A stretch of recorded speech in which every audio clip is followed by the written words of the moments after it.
Орешкова хоринда жохокшат хорин жылы туршады гырыхе холы гаражы оғасырдық байға. Мұны гырынгы ғаза гыхыр сыбыр оғытай болғанда төті байырылына. Қазотымда оғын жері ғазаға оғытай болыпты. Тегет мұны екінші әлін отқу кіртті оғарула. Тегетлі егет бит оғытай, ато бидіш километр ябыжы холы. Убыл километр оғы шырықы гейші. Пенсионер күні тоже ябықы кетен ой-ой-ой медал байғалда.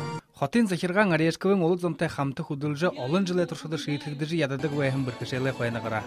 Пример показали нам Октябрьский район. Октябрьский районенго харулхын жүше халың абаханайхи бидим Орешковда оғар олбопке. Танып мұңғые соғылылжы сарғы болын бұсыз зөлнудыйы абад. Харимбиді техника худылмырлықшыдыйы хулхылжы шоқылы ажыл бұтайбы гешітке. Бұхыйды үні қырықты қойыр сайты құры қарғышылықта худылмырышыт 900 метр сорға татағын байна. Муниципальная целевая программа «Отдаленные микрорайоны» работает не первый год. Хотин захы узуры нетуғыдығын муниципальный программа урықшыттай худылны егелтеріне ашар, таны мааныты захияң ажыл бейлілікті жібайны. Оғын ұрда мұны қарғы тұқай одамжылғы сағирай. Әні бір кішелейтіне дары шейткі қыпте. Ханаға забғаны қырып көйгет, хотин захирғаны дарғанар найдолыны. Байыр Жигмитов, Болот Батмаев, Бурят ұрынны Хонинут.